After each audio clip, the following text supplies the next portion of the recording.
Assalamualaikum warahmatullahi wabarakatuh. Nama saya Nurul Nur Ain binti Muhammad Zamri. Assalamualaikum, nama saya Nur Ain binti Jeffrey. Nama saya pula ialah Alisan Natasha binti Nursha. Pada hari ini, kami bertiga akan membentangkan tentang signifikasi karya Al-Ghazali kepada survival ummah.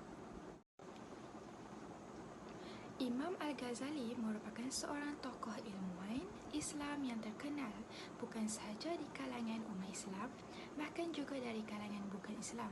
Ketokohan beliau telah memberikan kesan yang amat mendalam kepada jiwa kaum muslimin dari segi pemikiran dan juga budi pekerti. Keilmuannya yang sangat meluas dalam pelbagai bidang ilmu pengetahuan, khususnya dalam bidang falsafah usul fiqh, ilmu kalam, tasawuf, kemasyarakatan, pendidikan, akhlak politik dan sebagainya. Tidak dapat dinafikan lagi sehingga beliau diingati sepanjang zaman, sama ada di timur maupun barat. Nama sebenar beliau ialah Abu Hamid Muhammad bin Muhammad.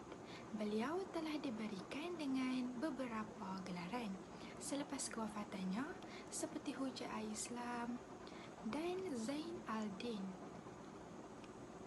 Selain itu, terdapat juga di kalangan sarjana menggelarnya sebagai The Greatest Muslim selepas Nabi Muhammad SAW. Al-Ghazali dibesarkan dalam lingkungan keluarga yang serba sederhana, akan tetapi kedudukan tersebut tidak menghalang keluarganya untuk menghayati ajaran Islam dalam kehidupan seharian. Adab guru dan murid menurut Imam Al-Ghazali dalam Alkitab Al-Adab fi ad-Din.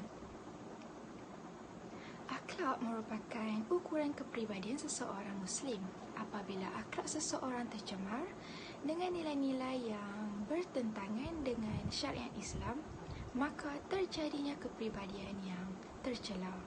Menurut Imam Al-Ghazali, akhlak bukan sekadar perbuatan, bukan pula sekadar kemampuan berbuat, juga bukan pengetahuan. Umat Islam seharusnya memahami secara benar dan menerapkan hakikat dari pendidikan akhlak sesuai dengan ajaran Islam. Hasil penelitian menunjukkan bahawa adab guru dan murid dalam kitab Al-Adab fi ad-Din adalah bahawasanya guru hendaklah tawaduk, tidak bersikap sombong, menjadi contoh tauladan, tidak berperilaku buruk, dapat mempertimbangkan kemampuan intelektual muridnya, menjauhkan murid dari perilaku buruk dan mendidik dengan penuh kasih sayang. Adab guru dan murid dalam kitab Al-Adab fi ad-Din dapat menjadi solusi dalam memperbaiki akhlak guru dan murid dalam proses pembelajaran, khususnya dalam menghadapi karakteristik zaman sekarang.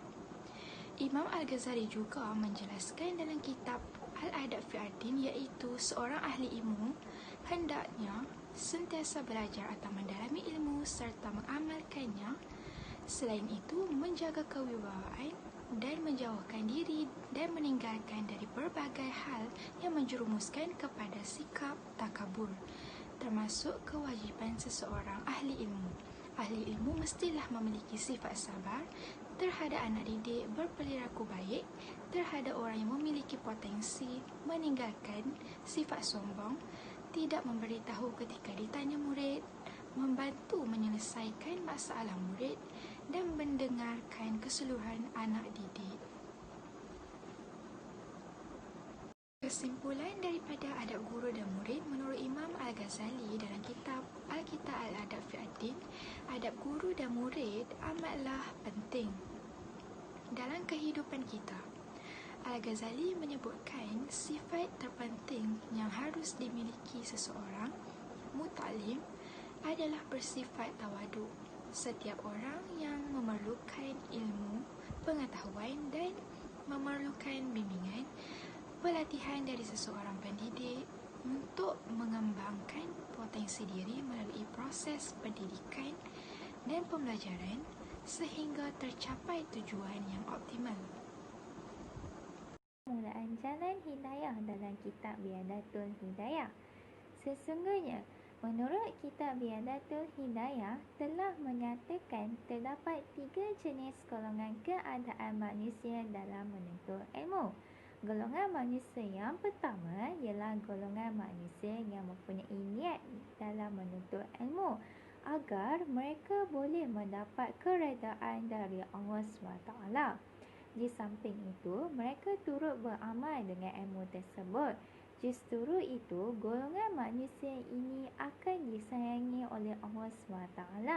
Maka, golongan ini adalah dikategorikan sebagai golongan yang beruntung.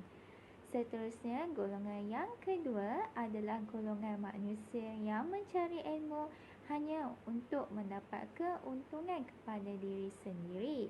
Tambahan pula, golongan ini hanya menuntut ilmu kerana ingin mendapatkan kemuliaan dan kehormatan daripada manusia yang lain. Oleh itu, menurut kitab Biadatul Hidayah, golongan manusia seperti ini adalah golongan manusia yang berada dalam bahaya. Kerana jika mereka meninggalkan dunia dalam keadaan tidak sempat untuk bertaubat kepada Allah SWT, maka kematian mereka dalam keadaan su'ul khotimah. Manakala golongan yang terakhir, itu golongan yang ketiga, ialah golongan manusia yang kalah dengan tipu daya oleh syaitan. Golongan manusia ini telah menjadikan ilmu yang dituntutnya itu hanya sebagai alat untuk bermegah-megahan akibat memperoleh pangkat dan pengikut yang ramai. Dalam pada itu, golongan manusia ini menggunakan ilmu yang mereka pelajari hanya untuk mencapai segala hajat agar mereka boleh mengauk keuntungan dunia. Oleh itu, golongan ini telah dikategorikan dalam golongan orang yang binasa dan tertipu dengan helah syaitan. Tambahan pula, menurut kitab Biyadatul Hidayah, terdapat sebuah firman Allah SWT iaitu, "Hai orang-orang yang beriman, mengapa kamu mengatakan apa yang tidak kamu perbuat-buat?" Sekian, terima kasih.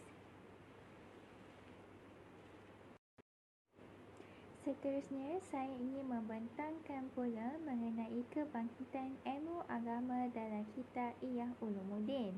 Kitab Ihya Ulumuddin merupakan sebuah kitab yang sangat terkenal di dalam bidang tasawuf dan ia ditulis oleh Imam Al-Ghazali.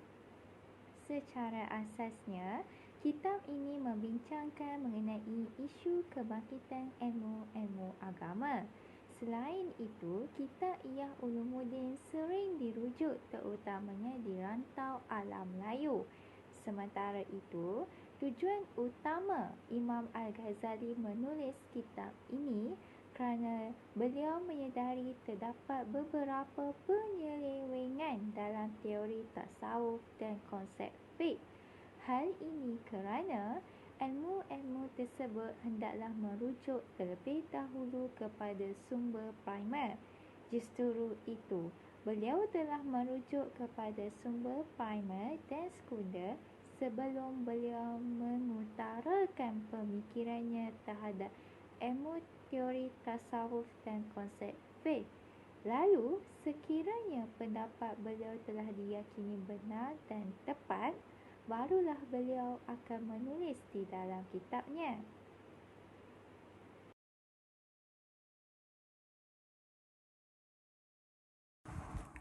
Kitab Ayyuhal Walad ditulis oleh Al-Imam Al-Ghazali sebagai jawapan kepada sepucuk surat yang dihantar oleh murid beliau yang sangat mencintainya. Kandungan surat Imam Al-Ghazali sangat ikhlas sekali dalam memberikan nasihat dan di celah-celah ungkapan tersebut, beliau terselah kebolehan Imam Al-Ghazali dalam menggambarkan tipuan dunia dan kekalnya akhirat. Imam Al-Ghazali telah menjelaskan secara ringkas berkenaan sepotong hadis daripada Nabi Muhammad sallallahu alaihi wasallam. Merujuk kepada hadis sabda Nabi ini jelas menunjukkan bahawa waktu dan kesempatan yang diberikan kepada kita di dunia ini bukanlah sekadar untuk menunaikan fardu kifayah semata-mata. Sebaliknya, kita di dunia ini perlu seimbangkan juga fardu ain sebagai persiapan kita kelak di sana. Seterusnya, signifikasi karya Ayyuhal Walad ialah bagaimana sepatutnya kita menerima nasihat. Melihat generasi pada zaman sekarang, kebanyakan nasihat yang diberikan hanyalah ibarat mencurahkan air ke daun keladi. Oleh itu, Imam Al-Ghazali telah berpesan kepada muridnya bahawa memberi nasihat itu sebenarnya mudah sahaja dan yang berat ialah menerima isi nasihat tersebut kerana setiap nasihat itu dirasakan sangat pahit bagi mereka yang selalu mengikuti kehendak hawa nafsu semata-mata. Seterusnya ialah memanfaatkan dan mengamalkan ilmu. Pesan Imam Al-Ghazali, janganlah engkau jadi orang yang muflis pada amalnya dan janganlah engkau jadikan dirimu itu kosong daripada perkara yang berfaedah dan yakinlah bahawasanya semata-mata ilmu itu belum tentu dapat menjamin keselamatanmu di akhirat kelak. Sebagai contoh yang mudah, kalau seseorang anda ada memiliki 10 bilah pedang yang sangat tajam dan juga bermacam-macam senjata yang lain dan dia pula adalah seorang yang berani dan sangat cekap dalam peperangan, lalu datang seekor singa yang garang dan terus menyerangnya, maka tiada guna senjata tanpa ilmu kerana tiada ilmu tentang cara penggunaan senjata tersebut.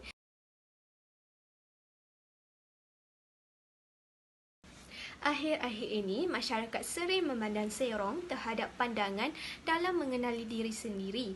Mereka beranggapan bahawa memahami diri sendiri adalah satu benda yang biasa, sedangkan mereka tidak tahu di sebalik mengenali diri sendiri, ia dapat mengenal Tuhannya.